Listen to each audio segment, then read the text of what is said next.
সম্মানিত ভিসা প্রত্যাশী ভাই বোনদের জন্য আরেকটি নতুন সুখবর। আপনাদের সবাইকে স্বাগত জানাচ্ছি আরেকটি নতুন ভিডিওতে। বরাবরের মতো আরেকটি নতুন ভিডিও নিয়ে আপনাদের সামনে হাজির হয়েছি।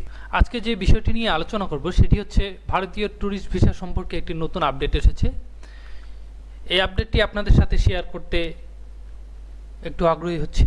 তো সবার আগে সকল ভিসা সম্পর্কিত তথ্য আমরাই আপনাদের দিয়ে থাকি।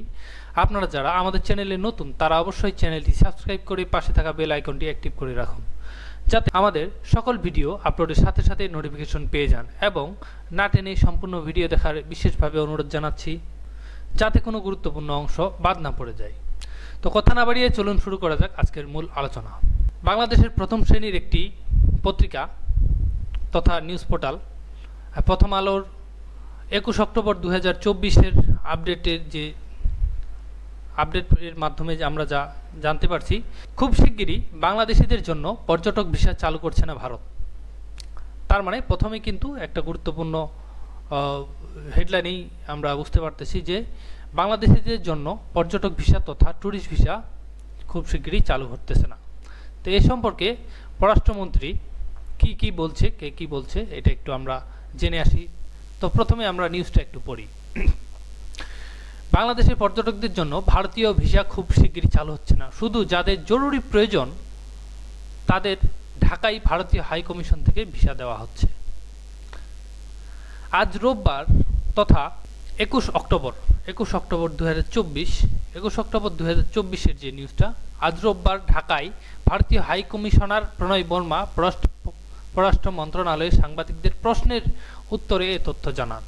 তিনি এই দিনের দুপুরে পররাষ্ট্র সচিব মোহাম্মদ জসিমউদ্দিনের সঙ্গে সৌজন্য সাক্ষাৎ করেন। বাংলাদেশের নাগরিকদের জন্য ভারত কবে পর্যটক ভিসা চালু করবে সাংবাদিকরা জানতে চাইলে প্রণয় বর্মা বলেন, এখনও যাদের জরুরি ভিসার প্রয়োজন তাদের শুধু ভিসা দেওয়া হচ্ছে, কারণ এখন যাদের জরুরি ভিসার প্রয়োজন তাদের ভিসা দেওয়া হচ্ছে, কারণ আমাদের লোকবল কম। আমাদের কার্যক্রম স্বাভাবিক হলে এটি তথা ট্যুরিস্ট ভিসা শুরু করা সম্ভব হবে। তবে এখন যাদের জরুরি তাদের মেডিকেল ভিসা দেওয়া হচ্ছে। এছাড়া ভারতে গিয়ে তৃতীয় কোনো দেশের ভিসার আবেদন যারা করছেন তাদের আমরা অগ্রাধিকার দিচ্ছি। ভারতে অবস্থানরত সাবেক প্রধানমন্ত্রী শেখ হাসিনার প্রসঙ্গটি পররাষ্ট্র সচিবের সঙ্গে আলোচনায় এসেছিল কিনা জানতে চাইলে প্রণয় বর্মা বলেন, এই ইস্যুতে কোনো আলোচনা হয়নি। আজকে বৈঠক ছিল নিয়মিত বৈঠক।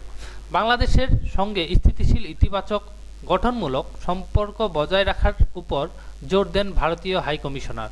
তিনি বলেন, আমরা চাই আমাদের মধ্যে পারস্পরিক নির্ভরশীলতা রয়েছে, সেটা আরও বাড়ুক। বাংলাদেশ ভারতের উপর নির্ভর করে এবং ভারত নির্ভর করে বাংলাদেশের উপর, অর্থাৎ একে অন্যের উপর নির্ভরশীল। আমরা চাই এটা বাড়ুক। আমরা উন্নয়ন ও নিরাপত্তার স্বার্থে বাংলাদেশের সরকারের সঙ্গে কাজ করার প্রত্যয় ব্যক্ত করেছি। আমরা মূলত আলোচনা করছি কিভাবে আমরা কাজগুলো এগিয়ে নিতে পারি।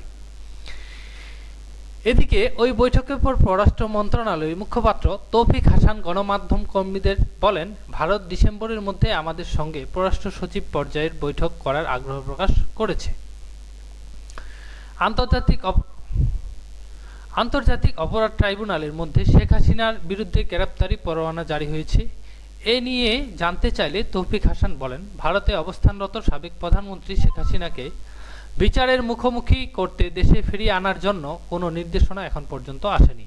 এদিকে ভারতীয় হাই কমিশনারের সঙ্গে পররাষ্ট্র সচিবের সৌজন্য সাক্ষাতের পর সন্ধ্যায় পররাষ্ট্র মন্ত্রণালয় একটি বিজ্ঞপ্তি প্রচার করেছে। এতে বলা হয়েছে, ভারতীয় ভিসা কার্যক্রম ভারতীয় ঋণ চুক্তির আওতায় বাস্তবায়নাধীন প্রকল্পে কর্মরত ভারতীয় লোকজনের দেশে ফেরার পরিস্থিতি কি নবায়নকৃত ট্রাভেল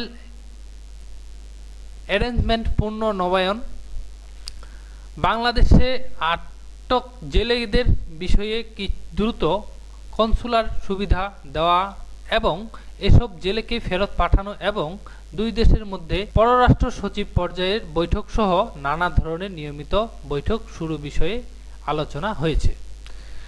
তো এই হচ্ছে আজকের মূল নিউজ।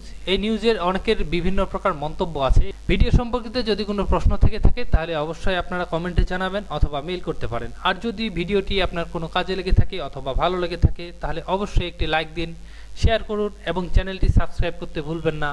দেখা হবে নতুন কোনো এক ভিডিওতে। সে পর্যন্ত সবাই ভালো থাকুন, সুস্থ থাকুন। ধন্যবাদ সবাইকে।